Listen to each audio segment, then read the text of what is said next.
Not everyone really understands what the bio-individual philosophy is or what our channel is about. I'm going to talk about what it is.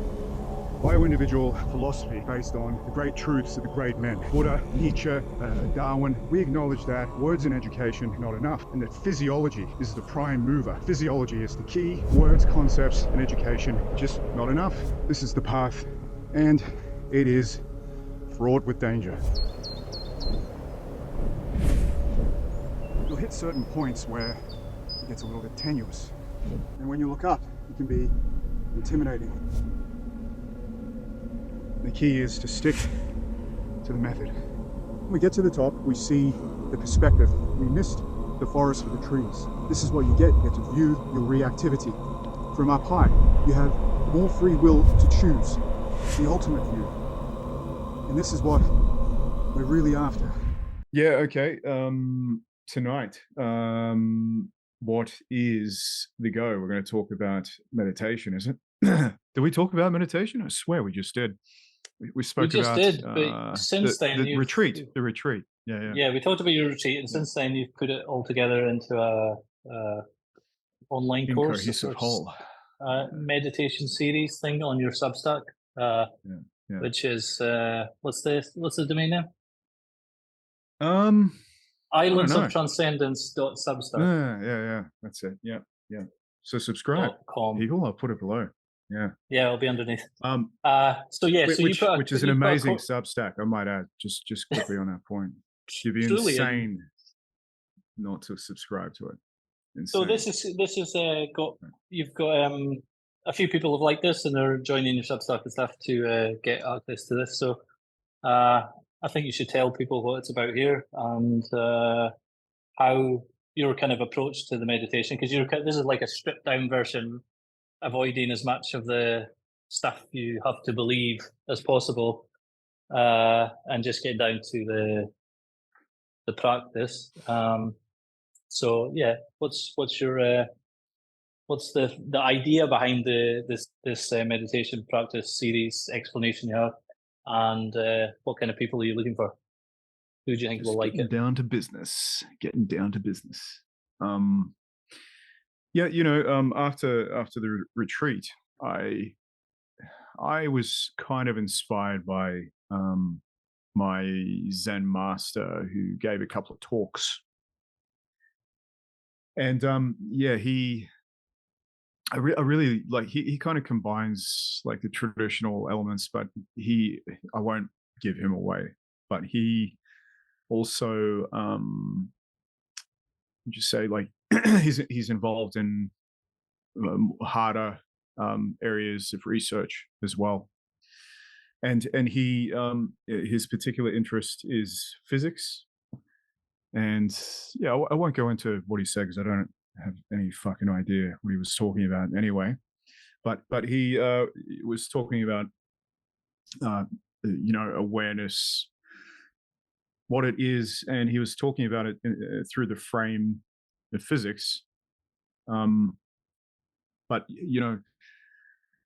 it wasn't like those people that have those dumb movies about like quantum mechanics and all that sort of, you just imagine a fucking snowflake and it'll change into a Father Christmas shape or something. Do you remember what that was called? It was some movie. So it wasn't like pop. Say it again. Pop what is it? Physics.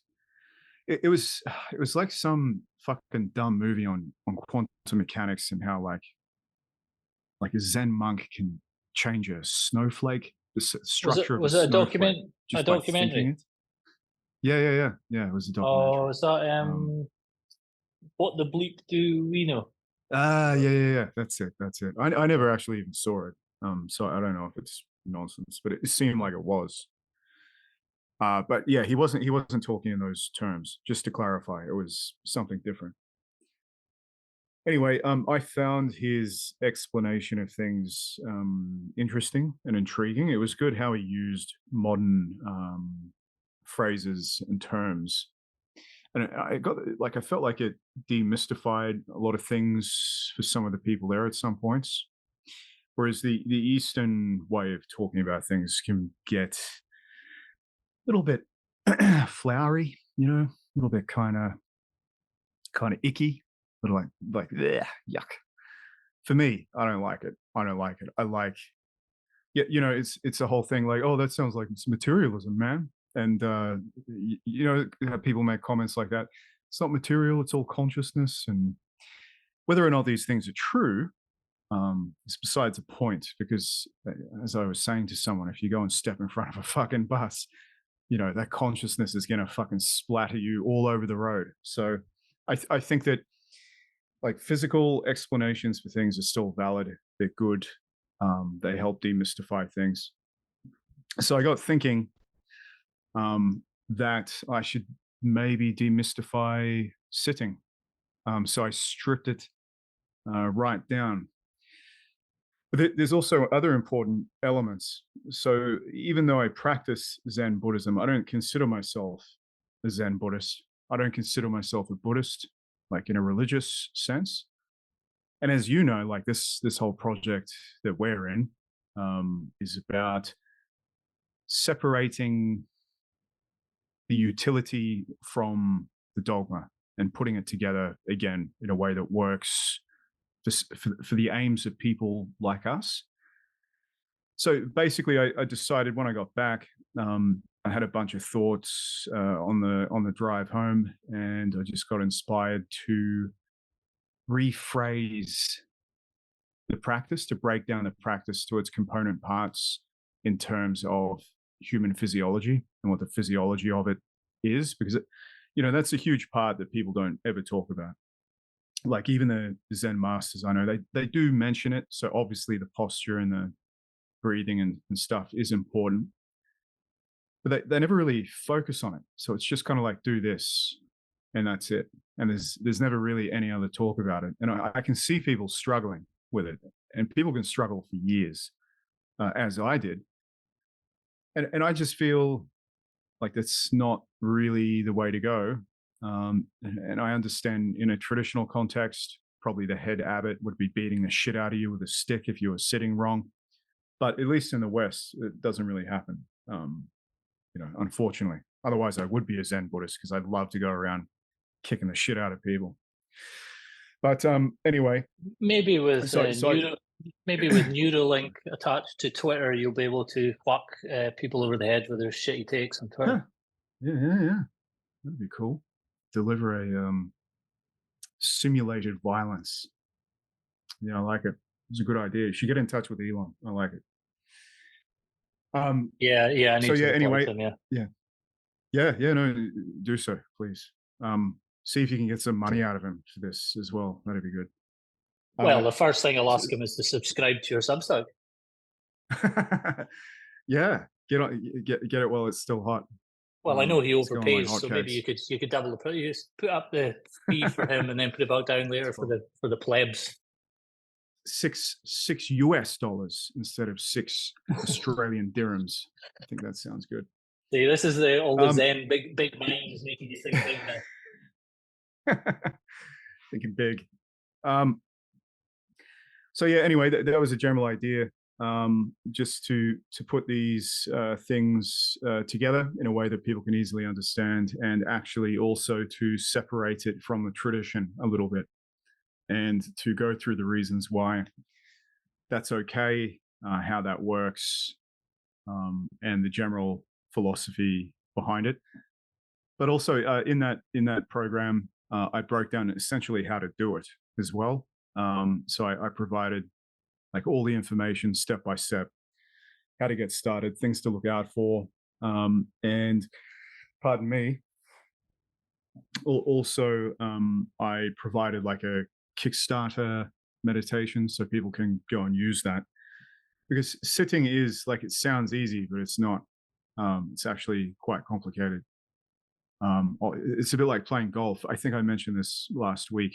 It's kind of like the most frustrating fucking sport of all time that only the Scottish could have come up with, mind you.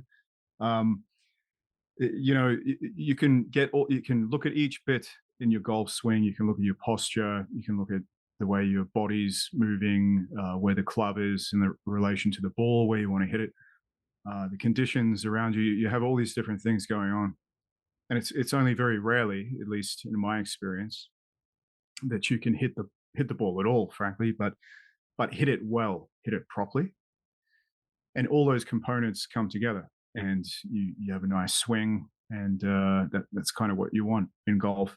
It's similar in mindfulness. All the components have to come together, and sitting there is way, like, it's easy to understand, but it's hard to do.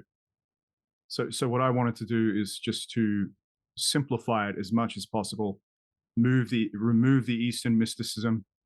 Not that the Buddha was that mystical, at least in the main suttas. He's pretty straightforward, but nonetheless, I still feel like people miss it. So there was that element as well, and I also looked at the supposed paradox, which is perhaps something we can talk about, which is why it's okay to want to be, or to have a degree of enlightenment, which I hate that word, but how can we put it, like a degree of awakening or understanding, whatever you want to call it, and also pursue things in the real world. I think it's often treated as a duality, but in truth, it's not. So I wanted to do a bit of a presentation surrounding how all these things can be reconciled. So that's the gist of it. So I know you may have seen a little bit of one video, I think, but yeah, there's 4 videos in total on the Substack, and I made a lot of spelling mistakes, as I later found out, which is pretty embarrassing because I was trying to pump it out quickly. Yeah, but you did them really quickly, didn't you? You put out videos, there was a few in a row, didn't it? It wasn't like, this isn't like a long planned out course you've done, like took 100 years, my course took me. You just threw this out while it was, while it was ripe in your mind, which is the best way. And then just fix the headers later. And then you can see that because people are liking it and joining it and stuff. So it's like, there's something about when you have you go with the energy for creating something, and then because it's the right time for you to create it, it somehow just also happens to be the right time for other people to get into it, or they sense the energy in it or something. There's some kind of thing like that, which is useful. But if you take too long making something, which I've done many times, and then aborted it, that it loses all the life, and you get bored of it, so it's boring for other people, and then you've moved on. The moment's gone. So yeah, you're better off not saying anything, aren't you? Really, and then just releasing it. Happy to do that too. So, So I wouldn't worry about spelling mistakes. So, but it's like, so you said the 4th video is your favorite. Why? Well, the 4th video is where we resolve basically why, first of all, a physiological model is okay. Second of all, why sitting or zazen, I guess you could call it, away from the religious element or the traditional element. Not that there is much in zazen, admittedly, but there still is, and there's still, allusions to, how would you say, various dogmas occasionally, depending on the teacher and depending on other things. So the 4th is how all this ties into a bio-individual perspective. And I like it because I think that, it's generally applicable to what we do too, admittedly towards meditation, but it does go a little bit more general, because all these things are obviously related. But I just state the case of, what's wrong. So traditionally in a Buddhist framework, you would probably be thinking, it's karma. I was a fucking dickhead in a previous life. I ran over a Chinaman, therefore everything's rooted at the moment, or whatever's going on. Or I was a latrine cleaner in New Delhi who looked after crippled people, and this lifetime I'm Conor McGregor. Whatever it is, just getting rid of that kind of thing, which, you can still have that if you want, but it's not necessary for the venture. And it could even get in the way as well, I argue. So for people listening, we did an episode a while ago. I can't remember the name of it, on the kind of pros and cons of taking techniques out of traditions, and like whether it's okay and how, and whether they still work as good, or whether the tradition has things that you might not understand, but they're there for a reason. So, but from our point of view, is just that we're not going to go all in on any of these traditions, because it's just not the way that we're wired.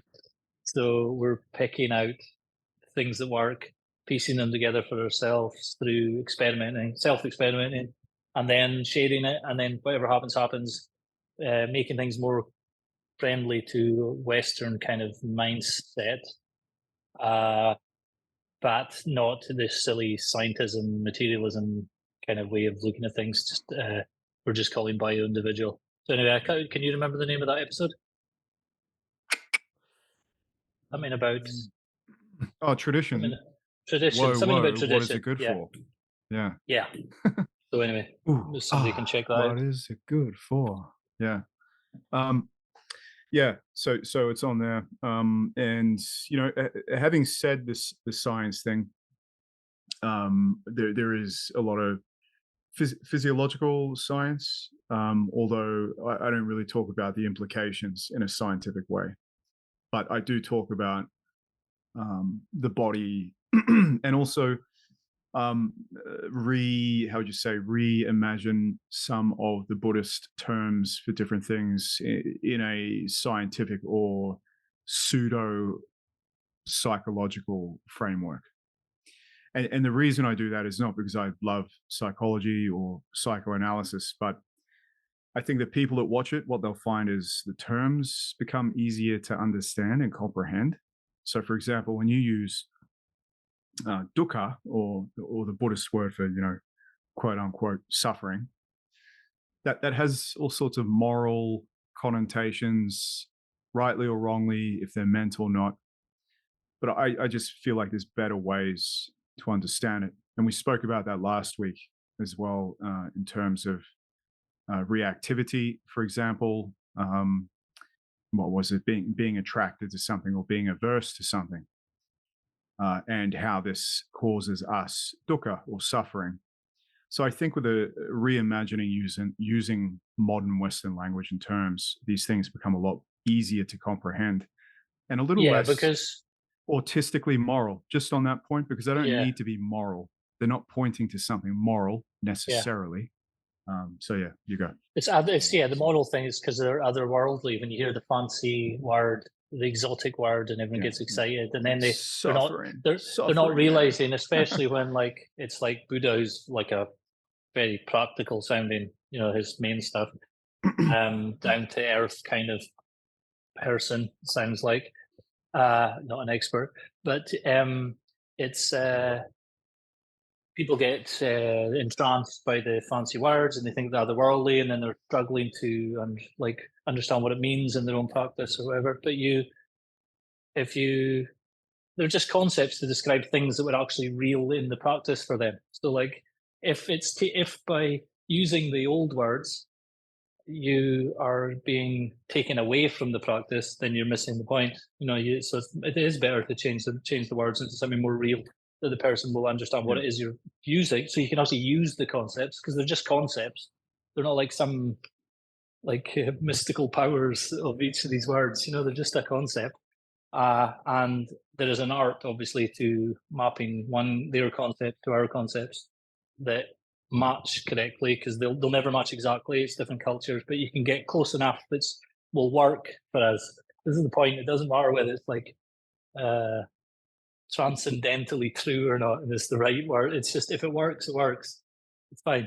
And a lot of those words don't work because the person gets, as I say, entranced by the exotic word. Although for a lot of people who get into this stuff, that's what they're into. That's what they're really for. They want the titillation of the feeling like they're doing something exotic, and it's all about lovely fuzzy feelings and blah blah blah, and wear different clothes and be special one and all that stuff. But obviously that's not what we're doing. Yeah. Yeah, exactly. And I think no one would disagree that the Buddha was a pragmatist, and I think that's commonly accepted, that he gives all sorts of different explanations to different people depending on what they need. which is probably in the literature where a lot of the confusion comes from with these things. And yeah, as you say, when I you're find having, all people who know something are like that. You know, they speak of things at different levels. At the higher end of these type of practices, they tend to speak into different levels for different people, and some things make sense at different stages. You know, some things are they they would be, for a beginner or a normal person, it would be completely bad advice. But for a person who's quote initiated into that tradition, it makes sense and it has a symbolic meaning, multiple meanings probably. And then idiots come along later and try and tell everybody that they should be doing this thing. yeah, This parable is like not advice for normies, when actually this was a parable, was advice for initiates and mystics, basically. You know, yeah, so yeah, this is all traditions. You know, it's not talking about Buddhism. So yeah. And I think people have a habits. Clearly, I think they do. After you have someone like this, whether it's the Buddha or Jesus or whoever else, that they tend to then blow him up into these spectacular, mystical. He's 30 feet tall and the literal son of God, and all these different reifications, I guess, of the individual. And I think that really gets in the way as well, because when you start getting supernatural, it just seems to me that the lesser people that come after always do that. And it's interesting. You're talking about your theory the other day about it was why do these religions catch on at the time that they do? Why do these characters catch on? And I think you were saying that when the civilization is ready for it, then they'll grab someone like this and then turn it into a religion. yeah, I mean, my So basic idea, I can see how it happens. Yeah, my assumption is that there's lots of guys that are like these guys with the techniques that work and have a little band of followers or whatever. But there's loads of them, and there's some around now. But it depends on the circumstances around them, whether things will take off and become like a big thing, or whether it just dies off. It's a local phenomenon, and the guy's forgotten. We just see the winners who survive. Survival bias. It's basically what it is. I think that applies to religious or mystical, really mystical practices we're talking about. And then a religion grows on top of those one guy's set of mystical practices. It could have been another guy. It's like there's no. It's just but the world around them, the civilization, the culture they're in needs to be at a certain point for these things to catch on. Otherwise, it's just a weird guy in the forest with a few people going to visit him now and again, and you never hear about him. Yeah, yeah, yeah, exactly. And I don't think the realizations are different between all these people. In fact, I wrote a piece. It sounds like I'm a good writer, which I'm not particularly. I wrote a screed on Jesus and the tree of life and the tree of knowledge of good and evil, which until recently I actually didn't know there was even two trees. I had no idea there were two trees in the Garden of Eden. And of course, God tells them, don't eat from the tree of knowledge of, here's the crux, of good and evil, of the duality.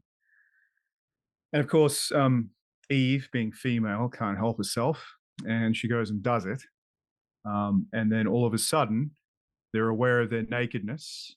And I believe there's a passage in the Bible that says, now surely you will die, or if you eat from that tree, meaning that all of a sudden there's a dualistic notion of life and death as well.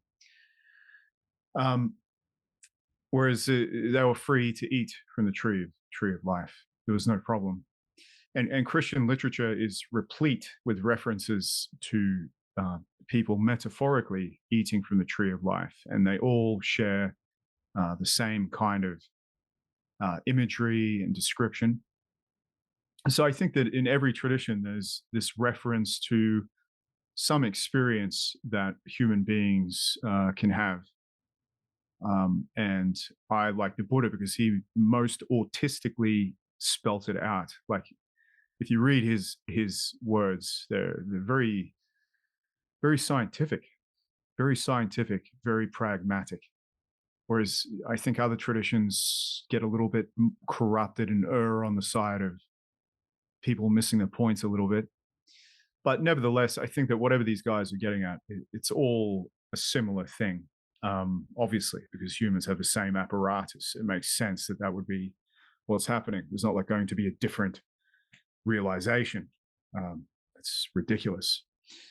So anyway, yeah, I agree. I agree that something, yeah, at that time there must be some torment, and that guy just happens to be around, and too bad, you get nailed to a tree in the case of Jesus, or everyone loves you like the Buddha.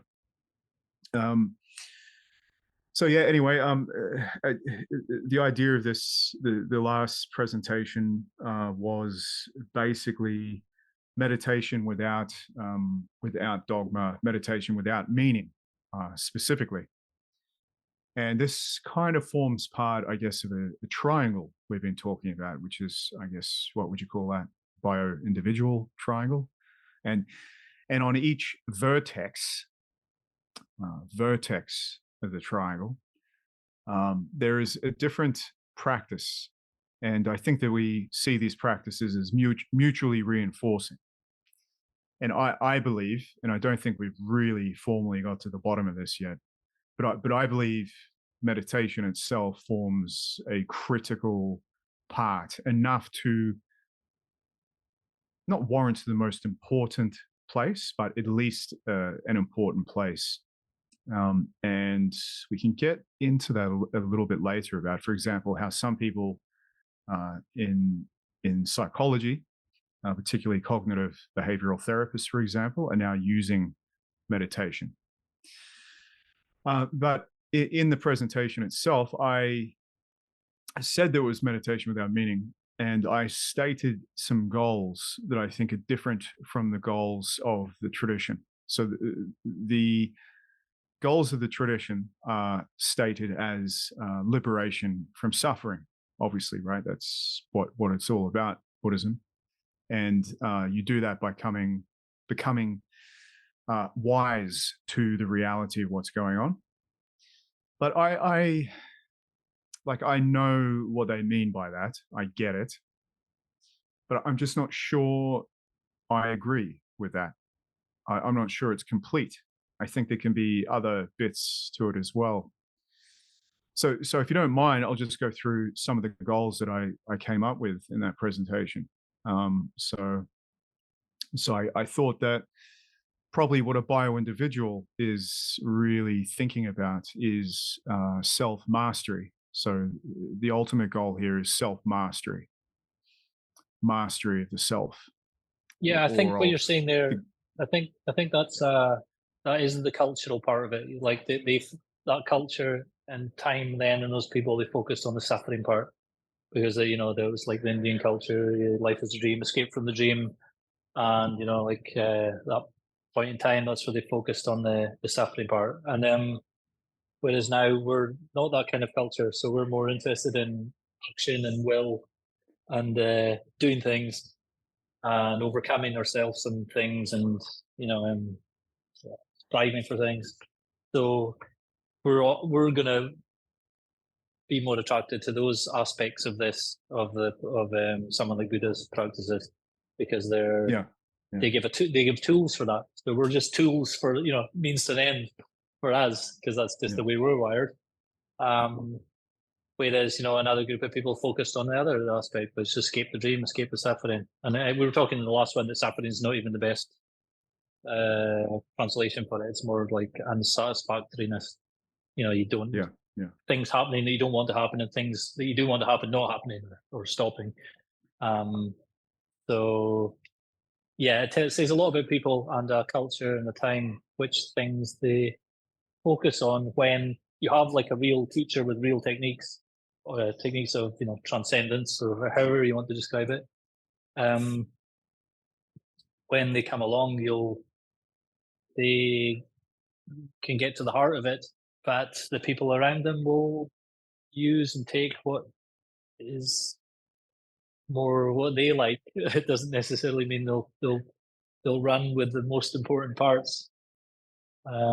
So anyway, so like that's one of the things we're doing is just taking things from places and reintegrating them and absorbing them into our way of looking at things, and then making them more usable and workable for us. Anyway, sorry, cut you off again. No, that's good. That's good. Yeah. And also I would say this ties into the practice itself. Yeah, we can talk about that a little bit later, about the duality, right? So there is a duality inherent in these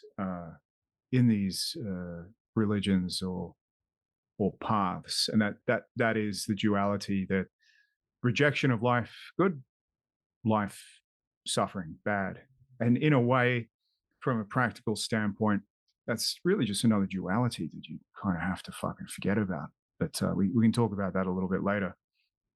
The second thing I was talking about is the physiological discipline of sitting.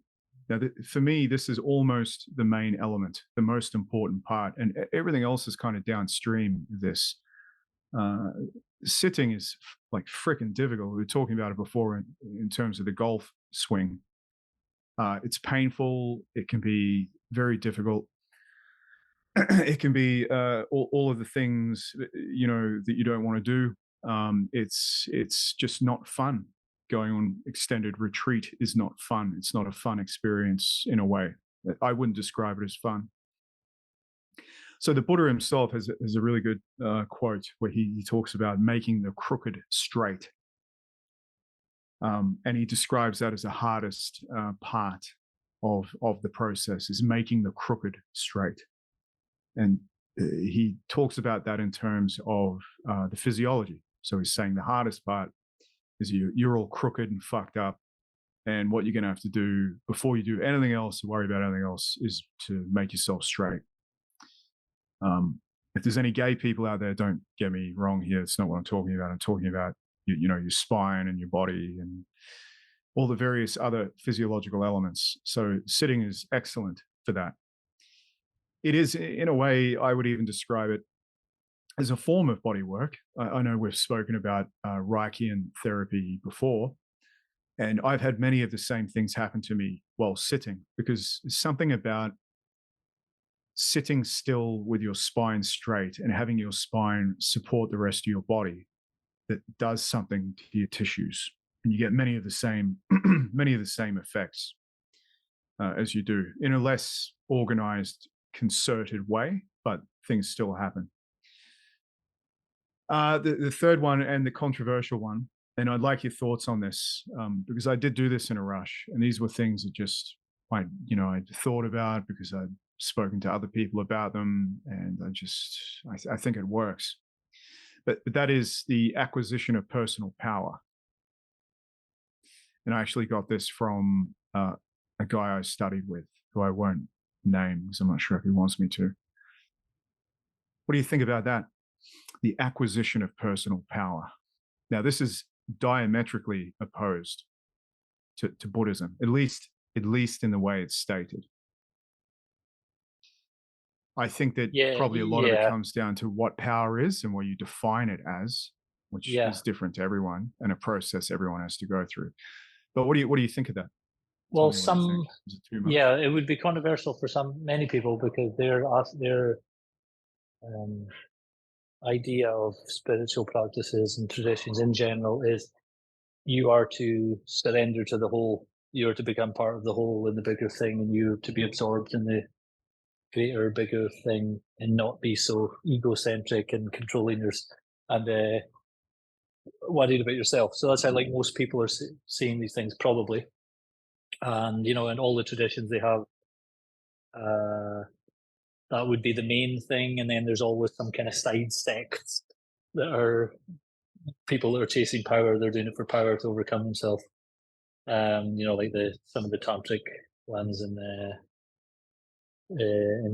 East, and different some spiritual teachers in the West are like that as well. If it depends what you mean by power. If by power you mean not being a slave to your own reactions. You're able to do the things you want to do. You're able to make things happen. If that's what you mean by power, then it's for definite. This is good for that, because you're no longer being acted upon as much. You're able to be the one acting on things rather than things being done to, which is mostly what happens to you. You have a sensation, you have a feeling, you have a thought. It's just like boom, boom, boom. You have no power over it at all. Even your sense of yourself is just these things that are just happening. But once you start doing work like this, then you break that apart a bit and you overcome it. You're not just at the mercy of that. Obviously, these things are happening all the time anyway, but you have other options. And me, power would be having options. Part of that is having the options of getting other people to do things you want to do. So that's like kind of, many people see as the negative side of power. You're able to make people do things or encourage things to happen. So really, it's just whether you want to use these practices to be more passive or more active. And I think the Eastern approach is to be more passive, and there's many reasons for that. And the Western approach, and part of the problem with Westerners trying to integrate many of these practices into the West is because they have this kind of passive mentality, but people are more active minded in the West and want to use things and get more power and accomplish things rather than just surrendering into the whole. Obviously, there's people doing that too. There's many mystics that do that. Not that the two things are contradictory, because when you have the transcendent experiences where you become part of a greater whole, that gives you, the person, the individual, more power too. So it's not like they're opposites, not really.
Yeah, that's true. It is, as you say, it's how you project it into the world, and I suppose you could project it in a like, oh, look at me, I'm a saint, and all this sort of stuff, or you could go and be a banker if you really love finance, and it could help you as well. One of those things would be seen as bad from a moralist who does this work, because they'd say, well, you know, in this book here or this rule, it says that you shouldn't deal with money, you know, or other things where, you know, being a bank is just morally reprehensible, or, you know, you can see what these people would say about it. Yeah, but people think a guy in a cave meditating, hiding from society, who's just in a cave meditating all day, people think that's being holy. Many people think that's like holy behavior or moral behavior. It isn't. You know, it's like if you have these powers over yourself, you should be doing something with them. Yeah.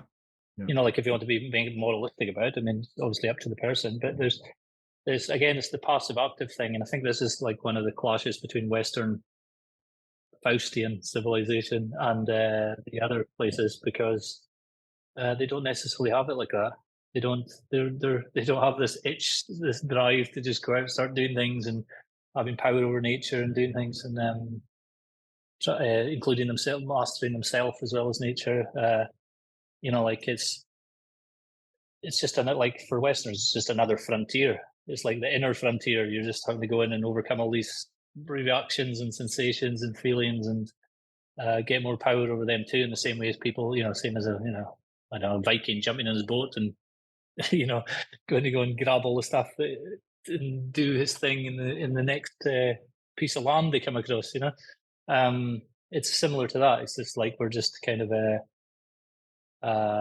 it's self mastery. It's power. I mean, that's always been my interest in these things. Has always been more like that, although not in a dominate in the world kind of way, but it's always been overcome myself, in the sense of have more power over myself, in the sense of be less a victim of not really yourself. It's just the kind of circumstances, your genetics, your early upbringing, your habits, just whatever, just accidents, just whatever happened.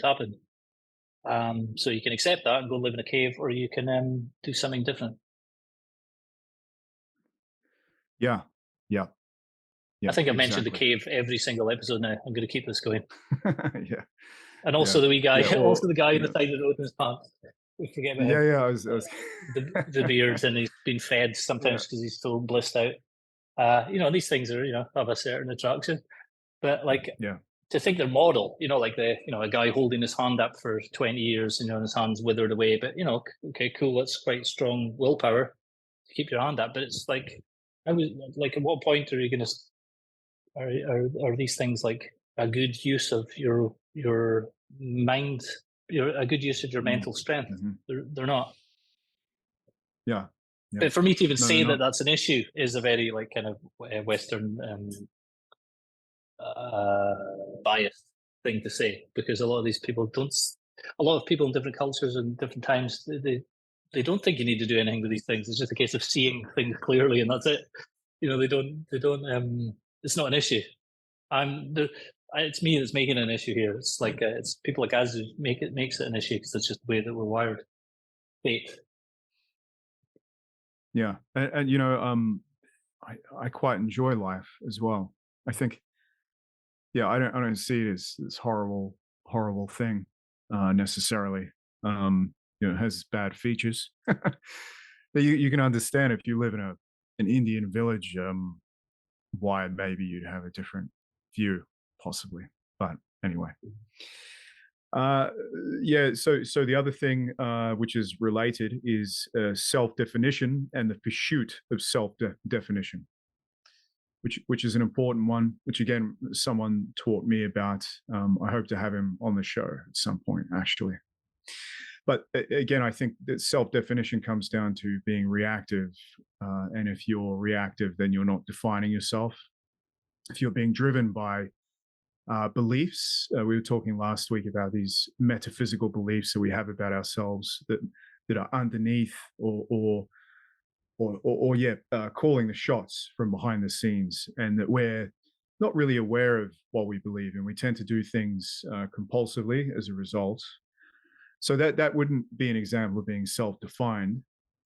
But with enough personal insight that you can get from meditation, and then you have the opportunity to define yourself on your own terms, which is directly related to the acquisition of personal power and the ultimate goal of self-mastery. Self-definition is very important, because if you do not define yourself, then you're going to be defined by really everyone else and everything around you.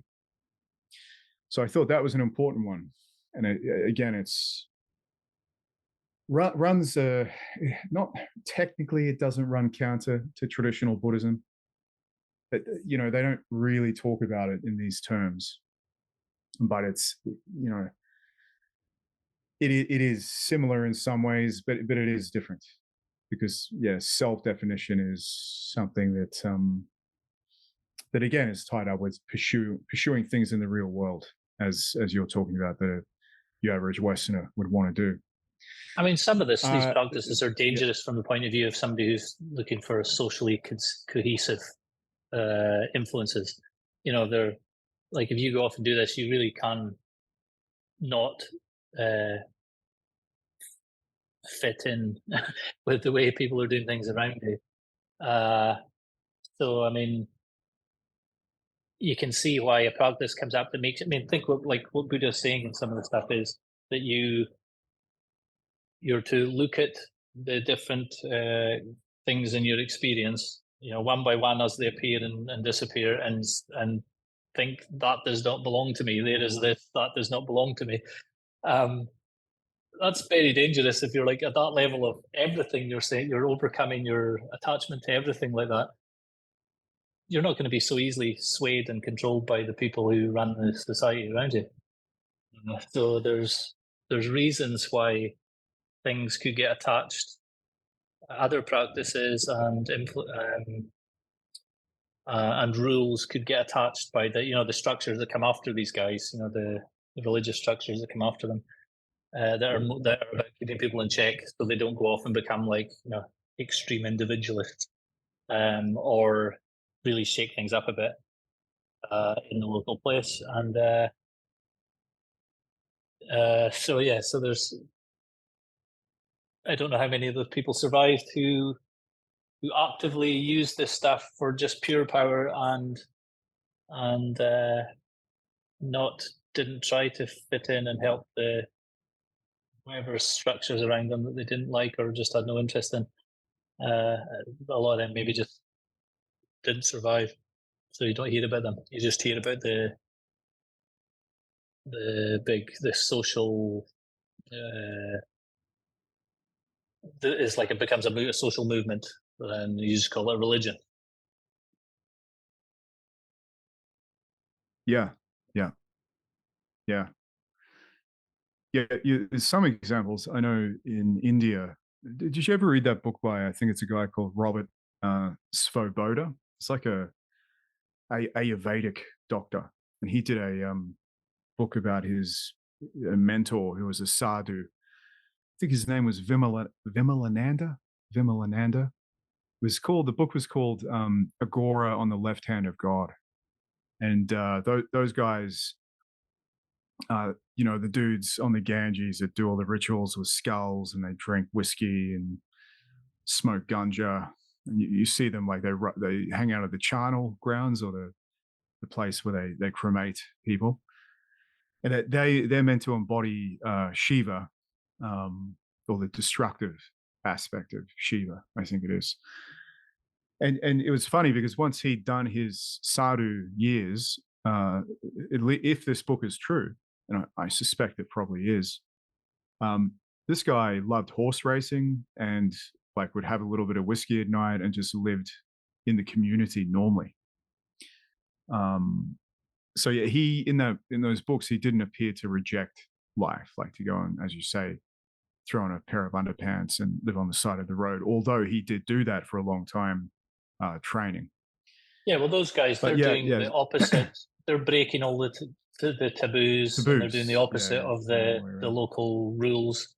But that's a way to overcome themselves, and that's a method of self-mastery. They're not doing it. They're not doing that for his own sake. They're overcoming their own reactions and habits and sense of self by doing things that are so against the rule that they're doing things that have become part of what they think of as themselves wrongly. So they're using, by doing them, they're breaking apart these things. It's like an extreme technique. You don't need to do it like that. But you can be perfectly well-behaved person and do this kind of stuff in a different way. That's just one technique that's, for some people, it's more suited to. And that's just what breaks them apart and puts them together again. And if that guy just became normal at the end of it, it shows that you don't need to turn, it's not turning people into crazed mass murderers. Although no. Well, I mean, I suppose technically it could. Technically it could, but it's highly unlikely. They're not likely to. But I don't think it's automatically only good the way some people would assume. Yeah, if you read the book, I think that yeah, he strikes me as like a pretty big individual. That guy, he strikes me that way. That's how it reads in the book. But yeah, I recommend people read that. It's pretty interesting. So yeah, maybe this kind of ties into the next thing. So having it all with no moralistic demarcation. So yeah, we've spoken about like maybe paradoxes between the spiritual and the material, and all these different things, power and renunciation. But I don't think, yeah, they're just dualities, so they don't exist, to be blunt. And I think that you know, unlike modern women, you can have it all, probably. So you can have a good career that you like. You can pursue things in the world. You can have good relationships. You can have a wife. You can have kids. You can do all these things, and you can also have, you know, I hate this fucking word, enlightenment. You can also have awakening. You can have all these things. You don't need to just go like, okay, well, I'm just going to have enlightenment, therefore I'm not going to have anything else, or the other way around either, or that you're going to be the next Napoleon and therefore you don't want to have the other thing. I think that all these things can be had in my experience. So I just wanted to make that clear, that that is a big difference with what I was putting forward. And yeah, ties into what you're saying as well. I think the demarcation, or the what would you call it, the split between these dualities is usually largely moralistic, and is therefore in our brains in the form of thoughts and words, but it's not actually there. They're just sounds that we make.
and usually not connected to anything tangible, as you would say. The words are not connected to anything tangible.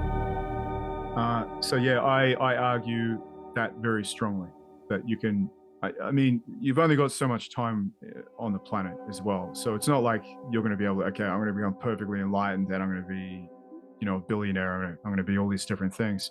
Obviously, you're going to have to choose which one you want to have more of, I suppose, because you've only got so much time.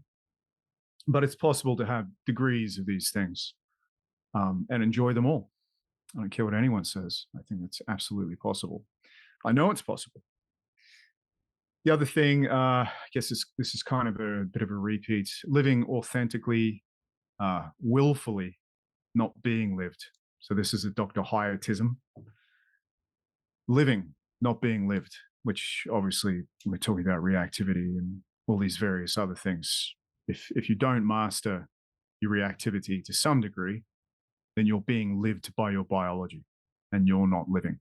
You're not willfully living. And finally, this is probably one is a little bit out there, a little bit different. The chance of a new culture. The Nietzschean term, man as a bridge. Man is a bridge to something greater. So all these things are individual things, and that makes sense because it's called the bio-individual channel, and this is meditation without meaning. But I like to have a little bit of this, a little bit of like, oh yeah, maybe something could come out of this. You know, if a group of practitioners go and do their own thing, set off a chain of cause and effect, and who knows what could happen. But all these techniques, and particularly mindfulness, all these things that we've been talking about tie in directly with the ability of man to literally exercise or to overcome himself, at least as much as that is possible to do without some sort of genetic intervention or something. So what do you think about that? Do you even care about this? Is it just something I care about? Do you have any? I know you mentioned you were pretty black-pilled. No, I wouldn't use that probably word at all. No, I wouldn't. Don't think I'm black-pilled at all. I think I'm a strong pessimist. It's not like a weak thing. Nice. I'm getting this from Spengler. Strong pessimism. But Strong no, but pessimist. that is my that basically is my view. My viewpoint is you can change. Things are worth doing if you're wanting to. By changing the culture, depends what you mean. If you're talking change everything and save everyone, which a lot of people are, is one thing. And if you're meaning encourage, inspire, and give techniques to individuals and groups of people to do good things, then that's another thing. So obviously, I agree with the latter. That culture is important. Changing the culture is important, like that. At this stage in our decrepit civilization, I don't think it can be fixed by any of these things. No, I don't think. In the same way as like a person just gets older and they get weaker and they get slower, and their mind starts to deteriorate. You just can't do anything about it. You can slow these things down. You can do things to make it less bad, obviously, but you can't save it. You know, but lots of people think they can't do. They're going to be immortal. I don't. So just to clarify, you're Spengler pilled, aren't you? So you're coming. No, I was always. This is Kevin pilled. I was always like this. Kevin pilled. Yeah. So from a cyclical point of view, so you're looking at things like as in I wasn't looking at things clearly cyclical. The case in some way. It wasn't cyclical for me before. It was just it's always been. I just thought, well, just the general take is most things don't work out. People are kidding themselves on all the time, which is fine. You know, it helps you live having these big aspirations and big goals. But I mean, doesn't mean they're true or realistic or doable. And some things just need to fall apart and something else grows later. You know, it's not that big a deal. It's like, you know, a field of flowers and they grow, they die, more grow, and they die. It's not a big deal. It's only a big deal if you want to keep the one flower forever. or Do you this flower's think, dying, let's make a new flower. Yeah. So, I just don't think things work like that. And what's your question? I was just going to say, do you think, okay, put it this way. What do you think of Nietzsche's concept? Do you agree with that? Do you think he's naive? Which one?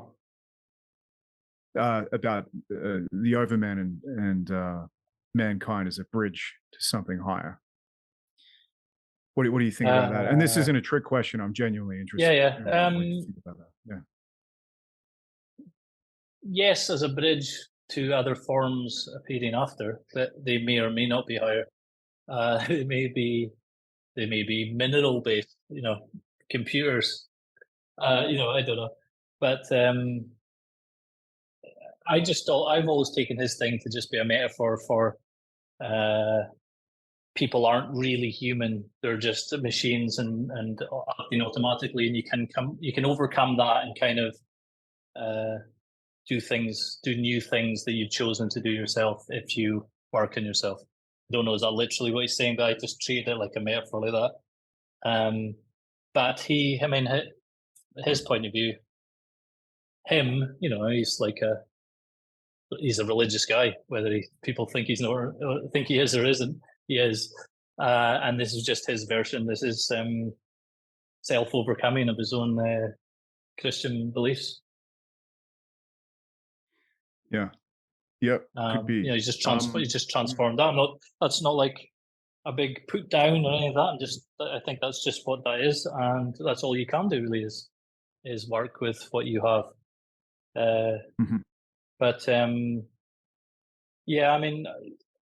know it's more common for younger guys to be kind of idealistic and think that they're going to change everything, make everything better. It's like there's like good versions of that, and then there's the pathetic. There's the pathetic versions like, the people can't clean. The classic, you can't clean your room. How are you going to clean up the world, kind of thing? But there's also people who really are working on things and stuff. But I think it's a waste of energy to think you're going to transform the whole lot and make the whole culture or whatever better in whatever method you think and whatever side of politics you're on or any of that stuff. I just don't think that's how it works. You can't just change everything like that. It doesn't work.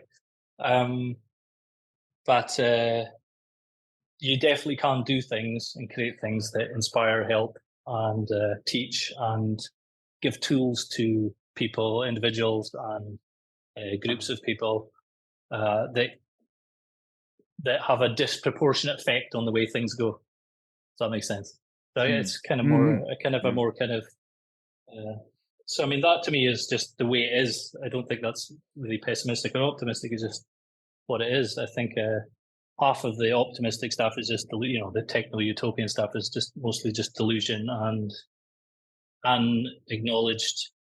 It's just like secular Christian beliefs, about they've just taken all the same structures from apocalyptic Christianity and added it into techno stuff without realizing it. They're not well read enough or intelligent enough to realize that this is what they're doing. And then I think there's another bunch of people who aren't into that stuff, think you can just recreate some past thing, some perfect past thing, which is just as deluded as those guys, but Nonsense. Yeah. but Nonsense. it seems less deluded. So I mean, again, that's a very modern thing. To think you could just change everything and create things the way they were the old way is an extremely modern thing, not a traditional thing. No traditional person, that's just not traditional. That's not how and it just isn't, from a practical point of view, it just isn't how it works. Like so when it comes to like giant medieval fair that you've created, but whatever your version of it is. Yeah, but it's just like in terms of pessimism, it's just like fake armor. Yeah. Most big schemes don't work out. Everyone has a big scheme. They're going to do one thing. It doesn't work out. It's just the way it is. It's not like pessimistic. Sometimes something cool happens as a side effect that's more interesting. So it's worth doing things. I'm not like I'm not a quietist, or I'm not like really aren't black-pilled. I'm really not like a pessimistic in that sense at all. I'm like very optimistic about my own things and certain things, but it's not like for me. It just doesn't need wrapped up in a world improving, world saving thing. I just don't have that anymore. I've had moments of that in my life, but in general, no. Yeah, yeah. So can I like so I agree with you. So as everyone knows, I'm a huge misanthrope, and I think that probably it's interesting to think about. Um, to have something that's elite, I think that you just need the opposite. You need ordinary. So I don't think that's ever going to go away. Well, until we get wiped out, something else happens. But also, could I sell it to you this way? Something a little bit different. Not that I'm trying to sell you. I don't give a shit if you believe it or not. Really, but it's this idea that so where did these technologies come from? Why did they develop? What is the point of them? So, for example, we were talking about recently how the human brain is not particularly well put together, and it creates a big well, it's adapted for a primitive environment, but in a normal environment there's a big gap between the planning ability of the executive functions and the ability of the lower centers to support that planning ability. And all of a sudden, in probably, it's probably quite old, I would imagine, you get these techniques that just pop up. So people all of a sudden invent religions and these probably what I term as technologies. Quite frankly, it's the way I like looking at it. Buddhism's one example. You have yogas. You have all sorts of things that people started doing, and then these things get codified and bound up, or time bound, I guess, as Korzybski would say. Then they get passed on to different generations. They get built on, and then we get to the modern age, and then we have tools, and then we have a look at what these things are doing.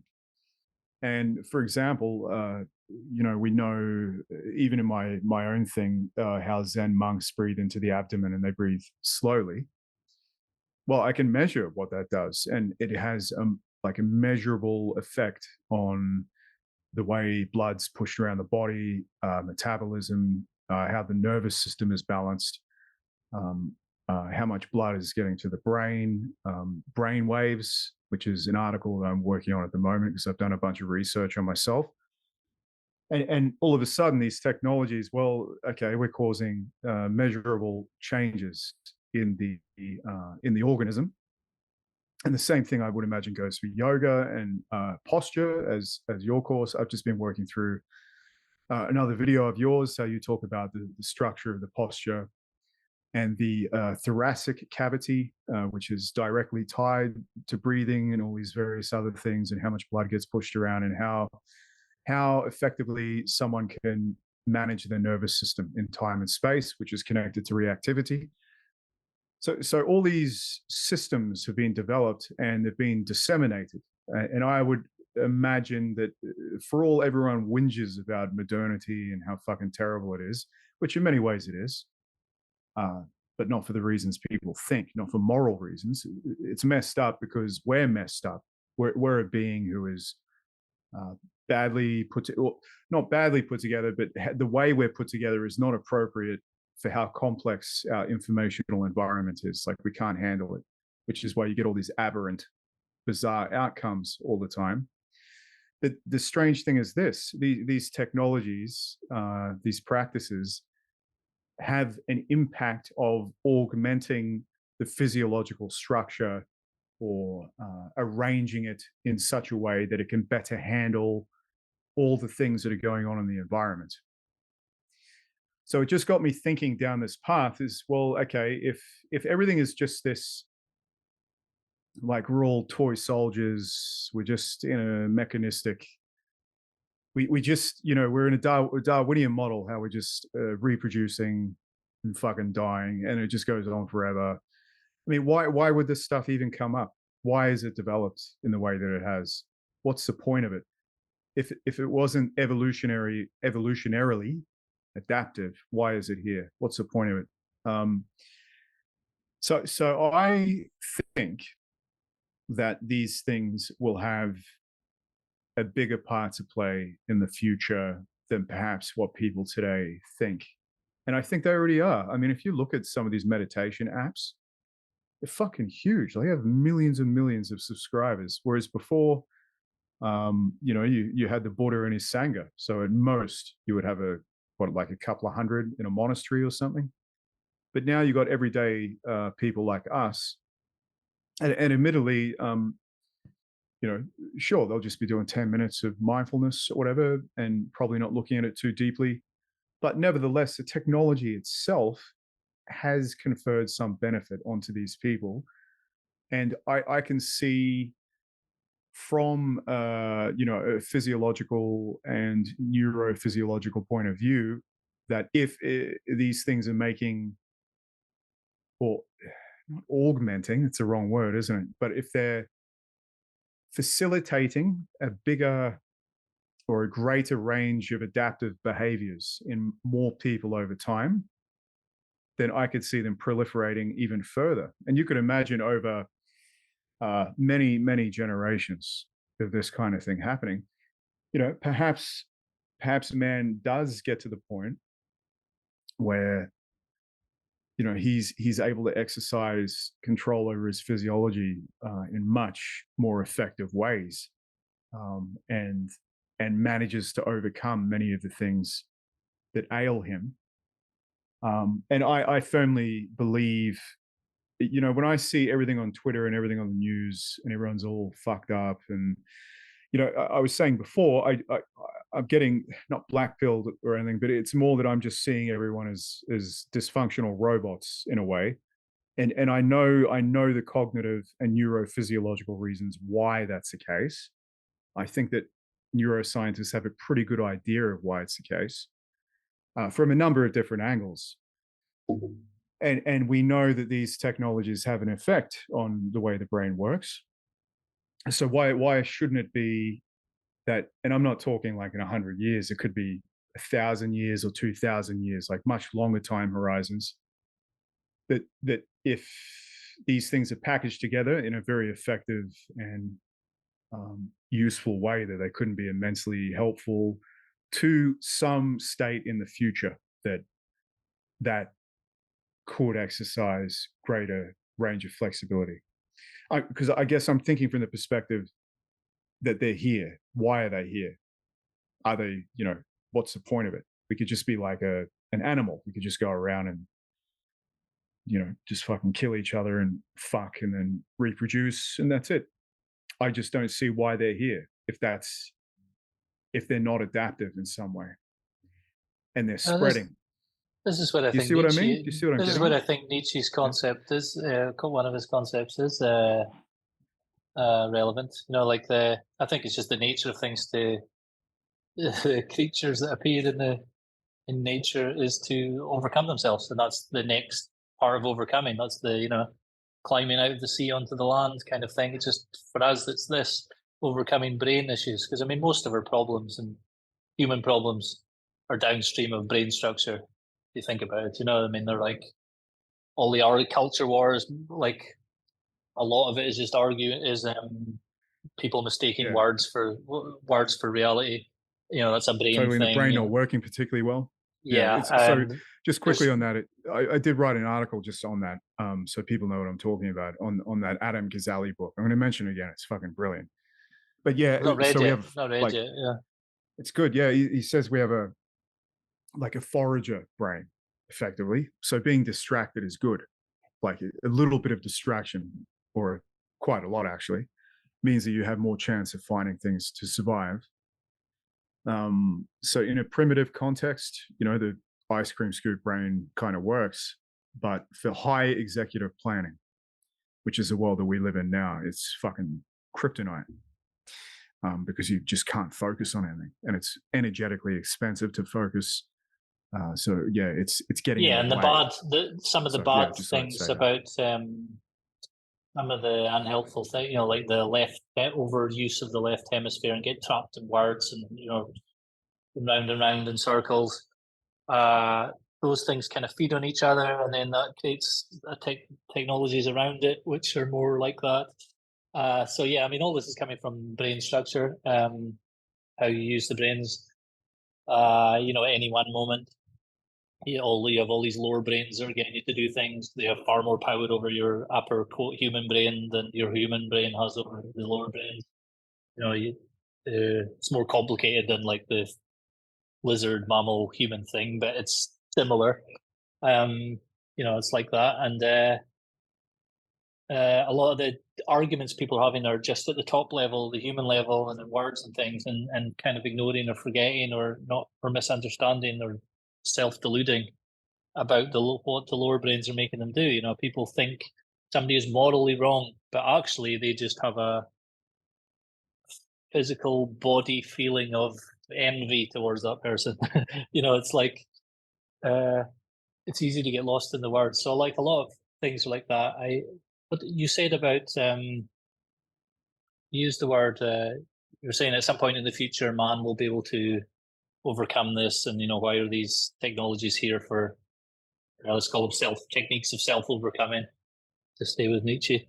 Well, you said man. I don't think man will do anything. I think some men will, but most won't. Like you said earlier about you can't people quote elite or marginal or different without there being a normal for them to be different or elite from. But why are these things here? I just think that's just in the nature of things to transcend. I believe, quote, in transcendence. I've had experiences that are transcending of the way I was then. But there's more to be transcended. So I think that's just the way it is. There's many reasons I think that, most based on experiences on thinking about it. So like in that sense, I'm positive about the future long term like that, because it'll always keep happening. But I mean, I think now is just I don't see any reason why it has to continue in a linear way. But it will be very messy. I mean, there's technologies coming out that will help people. I mean, I was mocking people who believe in like they're going to become immortal and stuff. But I mean, there obviously is technologies that will make people live longer. That's not the same as immortality. When you listen to people talk, the techno utopians talk about this, their argument is based on technologies that make you live longer, that are coming or approaching or possible. But really, when they're talking about immortality, which is not that's pure fantasy. That's like total fiction. Immortality means literally living forever and ever and ever. It doesn't mean technologies that let you live a few hundred years. I'm sure that would be possible. It's not the same thing as literally living forever. I just don't believe that. So I think that is a religious belief that they have. So you have to listen to, are they saying immortality or are they just saying longevity? So that's one thing. Overcoming the brain's issues is going to be really messy, because people are going to start experimenting with rewiring things in the brain and stuff physically. And a lot of it's going to fuck people up and stuff, like all other experimental technologies. Doesn't mean you shouldn't do it, but it should be people, choosing to do it, self-experimenting. It won't be, of course, because there'll be governments do it and experiment on people. That will be coming, if it's not already happening in places.